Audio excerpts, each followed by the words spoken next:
Hello and welcome, everyone.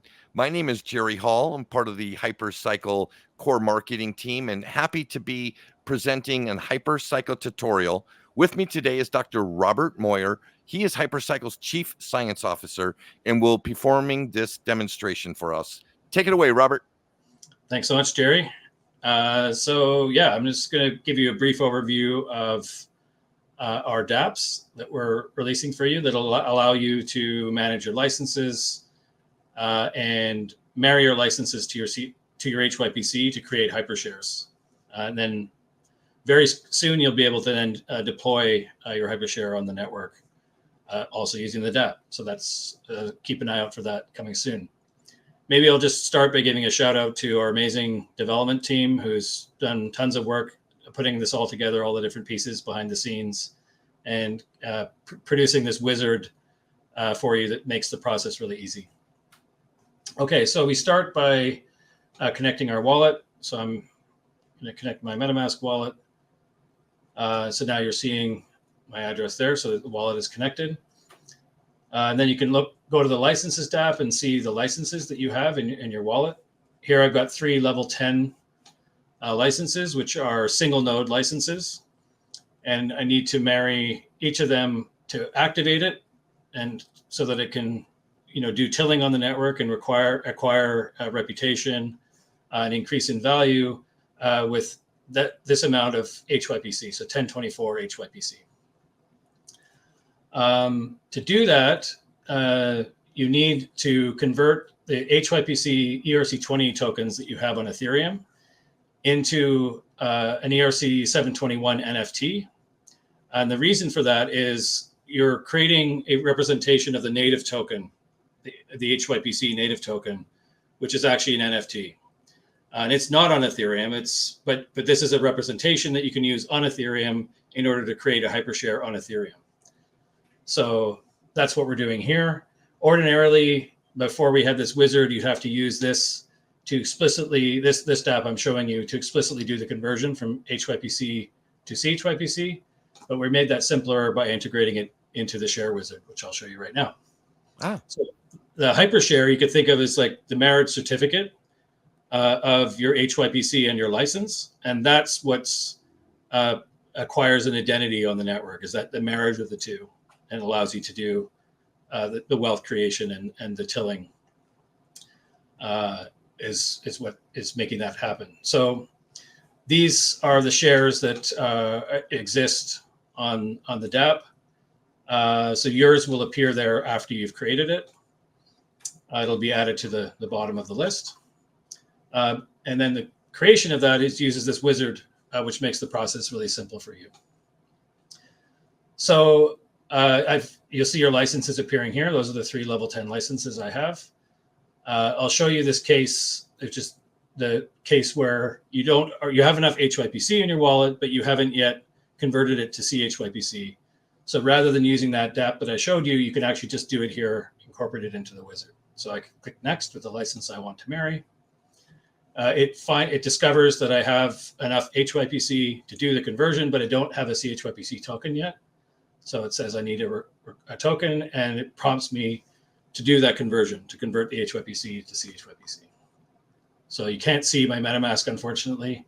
All I'm doing is approving the convert contract to accept my HYPC, so it can convert it into a CHYPC NFT.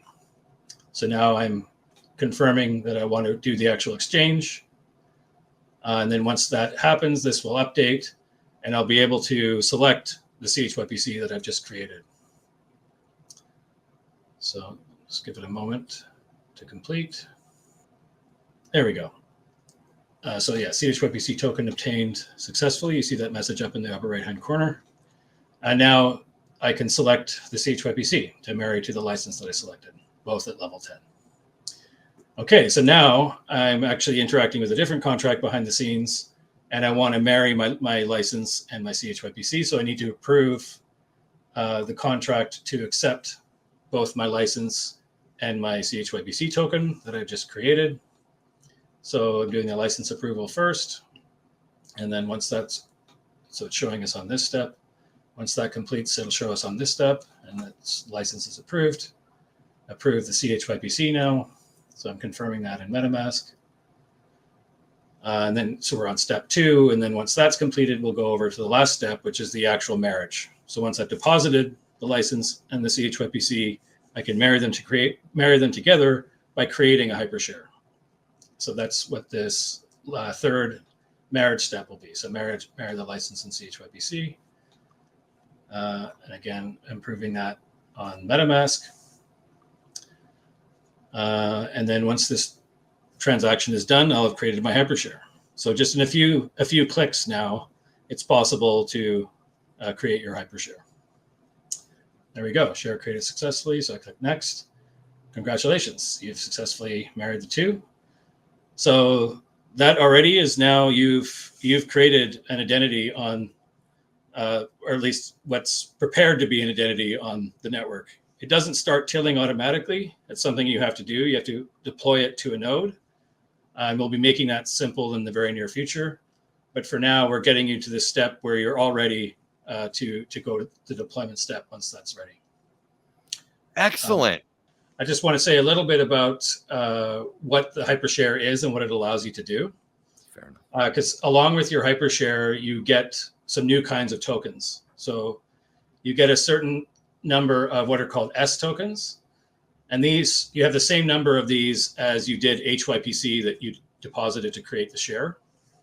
And these represent the partial ownership of the HyperShare. So if you think of the HyperShare as a little operation or a business that you can run that'll accumulate value over time, and running a single node allows you to unlock more and more nodes over time to get 1,024 eventually.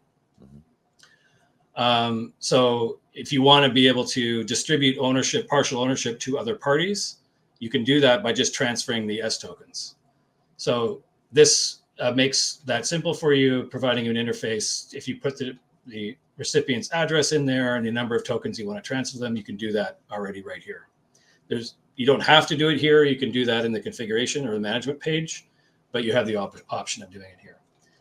The second kind of token is called R tokens. You can think of as revenue tokens, which are designed to do automatic revenue distribution. So when the node is running and eventually will be generating revenue, collecting revenue, periodically you'll want to distribute that revenue to all of the stakeholders that are involved in running that node. So that's what the R tokens are for. And there's two ways of having R tokens. One is you sort of own them outright, and that's the ones you have direct control over. Here is the 716, which is 70% of 1,024. So these, if you have a business partner that you want to have part of the revenue sort of on a permanent basis as part of the initial setup of this, you would transfer them some proportion of the R tokens that you agree on. But there are other cases where you might be working with an AI developer who you want to use that individual's AI for a period of time, or a hardware manager, then you want to use their hardware for a period of time, but not permanently. Particularly as this thing evolves, you might want to change what AI you're providing or what hardware you're using. So you don't want to have them have permanent ownership of these tokens.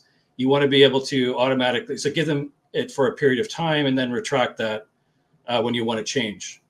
So this 30% of the R tokens are retained in this manager contract and allows you to give temporary revenue distribution to those parties that aren't sort of permanent players in the operation of your HyperShare. So that's the function of the S tokens and R tokens and why this number is different from that one. Thank you very much. Very insightful. Okay, so good. So then if you don't want to transfer, which I don't right now, I can skip this step. And here's, once it's available, coming soon, you'll be able to deploy your HyperShare. So that's what you were talking about. So the options you'll have coming in the next few weeks, the ability to deploy into the cloud. So you can start tilling your HyperShare in the cloud. For those who have been tilling, have had their licenses tilling for a few months, as soon as you do that, once you actually start tilling your own, that's when the sort of history will be transferred and it will continue from there. So it will automatically handle that preservation of the history. You don't need to worry about that part. Excellent. But if you just bought the license and HYPC and you did the marriage yourself and then you deploy it, then the history starts from there. So either way. And cloud won't be the only option. You'll also, if people are familiar with the Hyper Appliance, one of our partners, there'll be an option coming up soon to actually till your node on those Hyper AI boxes. By simply putting in my serial number in the deploy function? Not sure exactly how the interface will work, but it'll be something like that where you'll be able to, select one or two that you want to use to, because you might want to have redundancy. So you might want to have a couple of different ones. So if one of them goes offline, then you're ensured that some other one will pick up the tilling, and then between them, you won't have downtime. So you'll have options to set things up in the way that you want. But more on that soon. Once I have clearer details to share, I'll give you more information on that. So for now, we'll skip this, and then that's basically the story. And then you can click on here to take you to the management page, which for now is just simple, and we'll be adding more features. But again, that's that same transfer operation that you saw before, you can also do here. And coming soon, more configurability for your share that's already built into the contract, but we're releasing this gradually to get people used to the idea, not overwhelm you with too much detail. So hopefully that helps you to understand what's going on and get started and create your own HyperShares. Well, it definitely helps me. And one of the wonderful things that I can tell the community is, obviously, as we post this video, as we will with other tutorials, we invite your questions in the comments below. If you haven't subscribed to the channel, please do so now and hit that notification bell. So as these tutorials are being released, you're in the know. Robert, I want to thank you so very much for your time. I want to thank those of you that have tuned in. And until the next one, from Costa Rica, Pura Vida. Thanks, everybody.